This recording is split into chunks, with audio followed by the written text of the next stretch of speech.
Hello friends, যে যেখান থেকে আজকের ভিডিওটি দেখছো সবাইকে জানাই অনেক অনেক ভালোবাসা। তো আশা করছি সবাই সুস্থ আছো, ভালো আছো। এখন বাজে সকাল 7টা। আজকে অনেক সকালে ঘুম থেকে উঠেছি, আর ঘুম থেকে উঠেই কিন্তু প্রথমে একটু আজকে চা বাদ দিয়ে একটু হালকা নাস্তা করে নিচ্ছি, কারণ প্রতিদিন এক কোয়ালিটির খাবার খেলে কিন্তু দেখবে খেতে ভালো লাগে না। সে খাবারটি যতই ভালো হোক না কেন, তো আজকে কিন্তু মুরগির ডিম দিয়ে দেখো এই যে একটা সকালের একটা সুন্দর নাস্তা তৈরি করে নিয়েছি। খাবারটা কিন্তু ছোট বড় সবাই খেতে পারো, বিশেষ করে কিন্তু বাচ্চারাও খুব পছন্দ করে। ওদের জন্য কিন্তু এভাবে টিফিন বানিয়েও দিয়ে দিতে পারো। তো এভাবেই সবগুলো খাবার সকালে সবার জন্য তৈরি করে নিয়েছি। আর এদিকে কিন্তু কালকে রাত থেকে বৃষ্টি পড়ছে, দেখি সকালবেলা উঠেও এখনও একটানা বৃষ্টি আছে বাইরে। মাঝে মাঝে বৃষ্টি থেমে যায়, কিন্তু গরম আছে প্রচণ্ড, গরম একদমই কমে না। তো মাঝে মাঝে বৃষ্টি থাকে না, আবার মাঝে মাঝে ঝট করে পড়ে। তো এদিকে দেখো আমি কিন্তু বৃষ্টির পরে চলে এসেছি আমার রান্নার জন্য, রান্না করতে। তো আজকে কি রান্না করব সে ভাবছি। তো ক্ষেত থেকে কিন্তু পুঁই ডাঁটা নিয়ে এসেছি, মিষ্টি কুমড়া আলু দিয়ে চিংড়ি মাছ দিয়ে রান্না করব পুঁই ডাঁটা। পুঁই ডাঁটা কিন্তু পিঠা সোনা খেতে খুব পছন্দ করে, এর জন্য মাঝে মাঝে রান্না করা হয়। তো এদিকে দেখো আমি সব কিছু রান্না করে তারপরে জল দিয়ে পুঁই ডাঁটাগুলো দিয়ে দিয়েছি।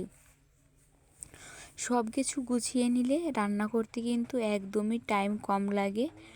তো আর প্রতিদিন কিন্তু এই রান্না নিয়ে মাথায় প্রেশার থেকেই যায় যে কি রান্না করব না করব। তো দেখো কথা বলতে বলতে কিন্তু পুঁই ডাঁটাটা আমার এক পর্যায়ে কিন্তু হয়ে এসেছে। তো চিংড়ি মাছ দিয়ে পুঁই ডাঁটা রান্না করলে কিন্তু সুন্দর করে খেতে ভালোই লাগে। আর এদিকে দেখো রান্নাটা নামিয়ে ফেলেছি, আর কি রান্না করব সেও ভেবে নিচ্ছি। ফ্রিজে ছিল ছোট মাছ নদীর, তো সেই নদীর ছোট মাছগুলো তোমাদের দাদাভাই প্রচুর পরিমাণে এনেছিল, অনেকগুলো। তো এখন আর একবার খেলে হয়ে যাবে। সেই মাছগুলো দেখো ফ্রিজ থেকে বের করে আমি ভেজে নিয়ে সেই মাছের ঝোল আলু কলা দিয়ে রান্না করব। তো দেখো মাছের ঝোলটাও রান্না হয়ে গেছে। তো আজকে একটু স্পেশাল একটা ভাজি করব, সেটা হচ্ছে মিষ্টি কুমড়ো ভাজি। তো এই ভাজিটা কিন্তু আমার কাছে খেতে অনেক ভালো লাগে, তাই আমার একটু আজকে খেতে মন চাইলো। পুঁই ডাঁটার ভিতরে কিন্তু কিছুটা দিয়ে দিয়েছি, আর বাকি যেটুকু ছিল সেটুকু দেখো ভেজে নিয়েছি, কারণ এভাবে খেলে অনেক ভালো লাগে। তো রান্না বান্না করে কিন্তু একটু গরম লেগে গেছে, বৃষ্টি থেমে গেছে, বৃষ্টির মাঝখানে কিন্তু একটু গরম লেগেছে। তো এদিকে দেখো গাছ থেকে ভাবছি আজকে একটু লেবু নেব, লেবু নিয়ে একটু শরবত করে খাবো। গরমের সময় কিন্তু এরকমভাবে মাঝে মাঝেই আমরা লেবুর শরবত করে খাই। তো দেখো আমার এই একটা গাছে কোয়ালিটির লেবু হয়েছে, ছোট বড় বিভিন্ন সাইজের। এই যে ছোট লেবুগুলো দেখছো, এগুলো কিন্তু কিছুদিন পরে বড় হবে, আর বড়গুলোই কিন্তু এখন তুলে তুলে নিয়ে খাওয়া হয়।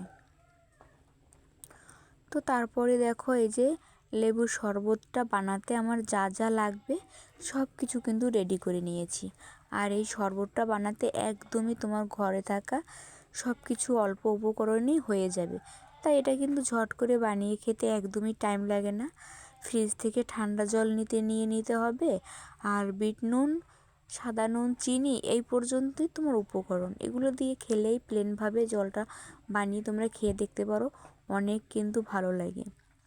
আর লেবুর শরবত খেয়ে কিন্তু শরীরটা সত্যিই ঠান্ডা হয়ে গেল। ওদিকে প্রচুর আবার বাইরে বৃষ্টি এসে গেছে, আমার কিন্তু তর্স হয়েছে না, কারণ রান্না শেষ করলাম এখন দুপুরবেলা, আর বৃষ্টিতে তো আজকে ভিজতেই হবে।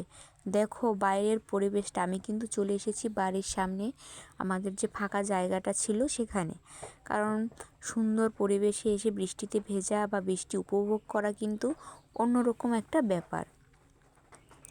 তো সেই জন্য চলে এসেছি বাইরে। আর এসে দেখো মেঘ করেছে এতটা, আর চারিদিক কিন্তু অন্ধকার হয়ে এসেছে। আর দেখো বলতে বলতে কিন্তু প্রচুর বৃষ্টি নেমে গেছে। তো আমি কিন্তু ভিজতে খুব পছন্দ করি বৃষ্টিতে।